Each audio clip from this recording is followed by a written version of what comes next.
Nama saya Deki Tenoye, Ketua Ikatan 5 Kepala Suku Kabupaten Timika.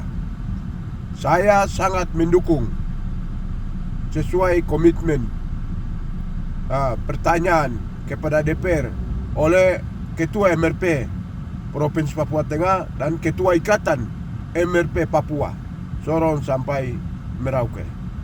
Saya sangat mendukung karena kami masyarakat dan kepala suku sudah usul kepada MRP fraksi Pokia Papua Tengah bahwa harus ada perdasi dan perdasus, yaitu bentuk pemerintahan Dewan Adat seluruh Papua Tengah ini, setiap suku masing-masing. Ya, itu kami punya telangan, kami sudah sampaikan ke MRP Papua Tengah lewat fraksi adat. Kami sudah usul. Sekarang mana, sampai ada di mana? Ini kami mau tanya. Ya, saya sangat setuju dengan Ketua MRP yang sekarang. Sudah direkomendasikan ke DPR Provinsi Papua Tengah. DPR Papua Tengah ini belum pernah sejauh mana perjuangan ini. Ini karena sangat mendasar sekali, membutuhkan masyarakat Papua Tengah ini.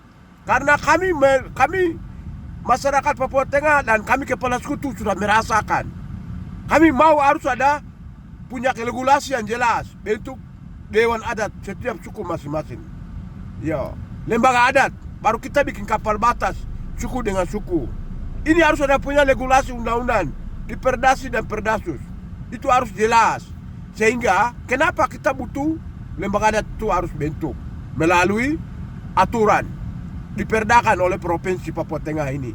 Provinsi ini baru, maka kita harus dasarkan dengan kuat dengan bentuk lembaga adat setiap mas. Ini kebutuhan mendasar.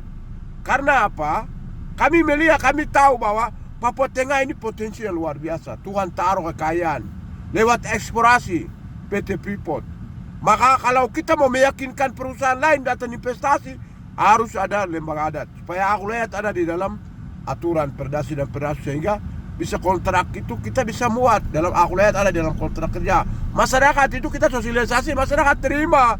Kita juga butuh investasi kita, perusahaan lain masuk supaya daerah ini kita bangun. Supaya ada regulasi, peraturan daerah ini harus ada untuk bentuk pemerintahan adat, sehingga investasi masuk itu nggak enak. Ada buka lapangan kerja, banyak pengangguran ini. Saya punya orang masyarakat Papua Tengah ini numpuk pengangguran hari ini. Sarjana doktor banyak, tapi tempat tidak ada pekerjaan. Maka harus ada perlu investor masuk. Itu bukan peluang pekerja. Kedua, menambah PHD buat daerah. Kita bangun daerah, kita punya potensi ini. Tuhan sudah taruh, kita olah. Ya. Dan juga perluan bisnis, pengusaha banyak. Kita bisa alokasikan pengusaha ini bisa kerjasama dengan investor yang masuk itu. Itu keuntungannya. Cuma yang sekarang kami kepala suku dan seluruh masyarakat Papua Tengah butuh itu bentuk lembaga adat setiap suku masing-masing. Dengan dasar kemarin yang sudah direkomendasi oleh MRP ke DPR. Sekarang DPR ini sudah tahu di mana. Tidak pernah kelihatan. Sudah berjuang sampai di mana. Ini kami sudah usul melalui MRP kami. Yo, sangat saya mendukung sekali MRP, Ketua MRP. Sampaikan ke DPR sejauh mana dua perda itu, perdasi dan perdasus itu. Kemana? DPR bikin apa ini? Sudah 2 tahun. Tidak legalitas jelas, tidak ada. Sejauh mana tidak ada, tidak pernah berkomunikasi. Kami tunggu sampai hari ini. Ini sangat penting. Ya, kalau kamu mau datangkan investor masuk, itu harus ada lembaga adat setiap suku masing-masing. Bentuk, lalu kita bikin kapal batas. Suku Me dengan Moni, Me dengan Wate, Me dengan Kamoro, Me dengan Amume dengan Kamoro, Amume dengan Damal, Amume dengan Dani, Damal. Itu penting. Perdakan kita turun. Itu penting. Mungkin itu yang saya sampaikan. Selamat sore. Amolo mau timisai Pak. Wah.